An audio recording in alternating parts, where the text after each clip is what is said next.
Кыргызстандыктар, мен сиздерге кезектеги кайрылуум менен чыгууну туура көрүп отурам. Себеби 25 сентябрда Жогорку Кеңеш өзүн өзү таратуу чечимин кабыл алгандан кийин мен бүгүн Жогорку Кеңештин 8 чакырылышынын депутаттарын шайлоо күнүн 30 ноябрга белгилеп, жарлыкка кол койдум. Эми урматтуу эл журт, кайрылуумдун мазмуну төмөнкүчө болмокчу. Көз карандысыздыкты алгандан кийин 30 жыл ичинде Кыргызстаныбызда 3 жолу төңкөрүш болду. Үчөө тең шайлоолордон келип чыккан. 3 жолу мамлекетибиз чачырап кетүү коркунучуна келип такалган. Анткени шайлоолор адилет өтчү эмес. Биринин добушун экинчисине кошуп, же болбосо аз добуш алган талапкердин добушун көбөйтүп, добуштарды сатып алып, айтор бийлик башындагылар каалагандай шайлоолор өтүп келген.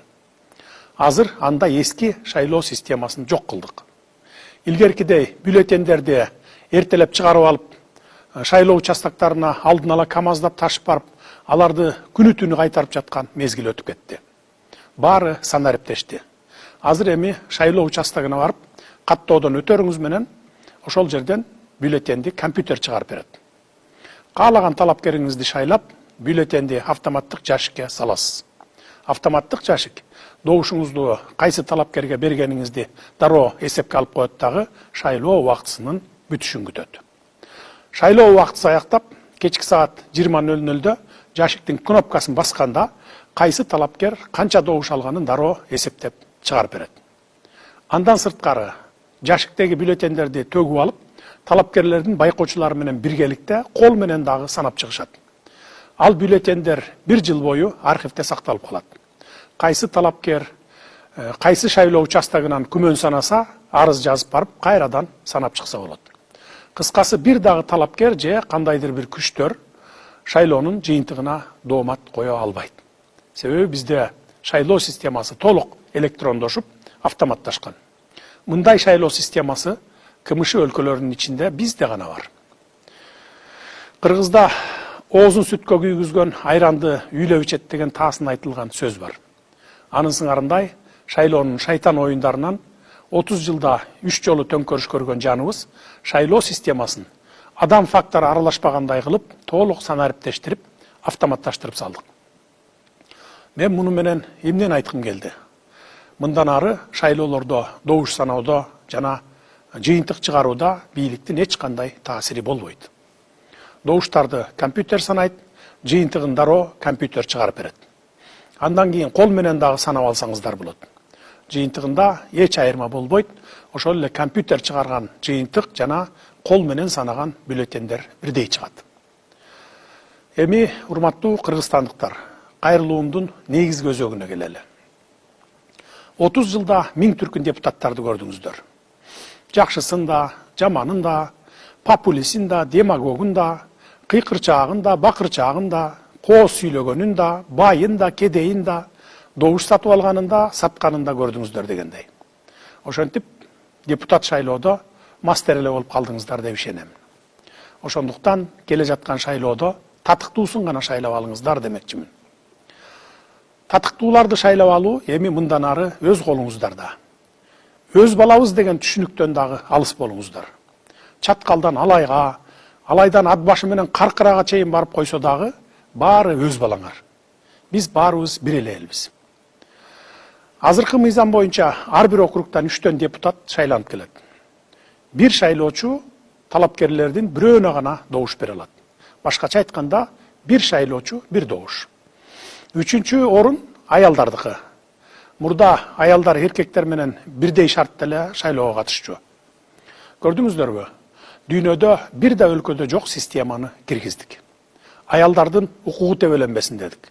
Биз аялдарды сыйлаган улутпуз. Биздин улуттан эл башкарган аялдар, мекенин коргогон баатыр кыздарыбыз чыккан.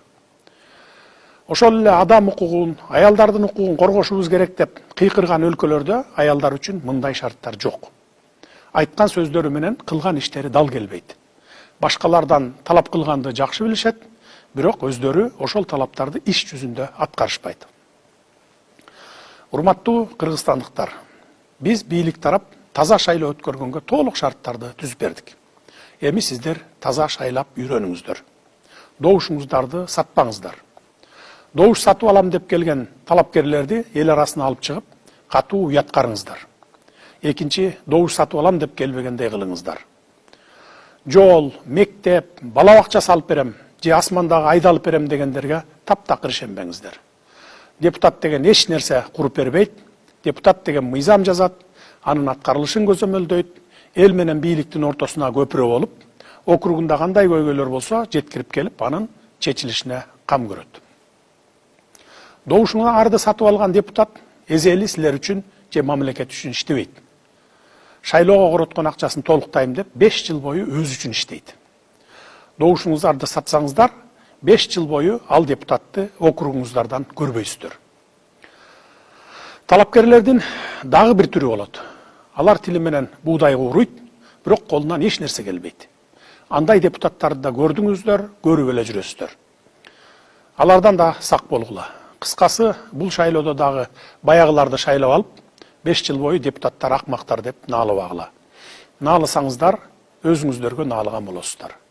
Кимдерди шайласаңар да, алар силердин өзүңүздөрдүн 5 жылдык депутатыңар болот. Мындан ары мурдагыдай партиялык тизмеге кире калып, $1 миллион бере салып, эч ким тааныбаган эле бирөө депутат болуп келген башаламан система жок. Мындан ары депутаттарды түздөн-түз өзүңүздөрдүн араңыздардан шайлап аласыздар. Биз бийлик талапкерди эл өзү тандап алсын деп толук шарт түзүп бердик. Эми өзүңөр жаңылбай тандап алып, анан шайлаңыздар. Бул жолу чыныгы элдик өкүлдөрдү, өзүңөрдүн өкүлүңөрдү шайлайсыңар. Ушул жерден айыл өкмөттөн баштап, мага чейинки ар бир мамлекеттик кызматкерлерге, мугалимдерге, дарыгерлерге да кайрыла кетейин. Шайлоого аралашпаңыздар. Кимде ким аралашкан болсо, кызматтан кетип эле тим калбайсыздар. Катуу жазалайбыз.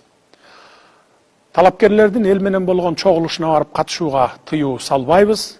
Чогулуштарга барып талапкерлердин программасын угуп, анан жүрөккө жаккан талапкерге добушуңуздарды бере берсеңиздер болот. Бирок үгүт иштерине катышпаңыздар. Баланча талапкерди өткөрөм, түкүнчө талапкерди жыгам деп чуркабаңыздар. Бул шайлоону калыс катары башынан аягына чейин жеке өзүм көзөмөлдөймүн. Эгер кайсы бир округда адилетсиз иштер жаралган болсо, борбордук шайлоо комиссиясынын териштирүүлөрүнө жеке өзүм барып катышам, же комиссия түзүп, ишенимдүү кишилеримди жиберемин. Ар бир иштин жыйынтыгын калыс чыгарабыз. Келиңиздер, биз деле өнүккөн өлкөлөр сыяктуу цивилизациянын туу чокусуна умтулалы. Экономика менен алектенели, коргонуу, коопсуздугубузду бекемдейли. Качанга чейин ушундай ызычуулардан башыбыз чыкпай жүрө беребиз. Кыскасы, бул шайлоо биздин тарыхыбызда болуп көрбөгөндөй таза өтүшү керек. Эл кайсы талапкерди кааласа, ошол талапкер өтсүн. Эл шайлап берген депутаттар менен иштешүүгө даярбыз. Көңүл бурганыңыздар үчүн рахмат.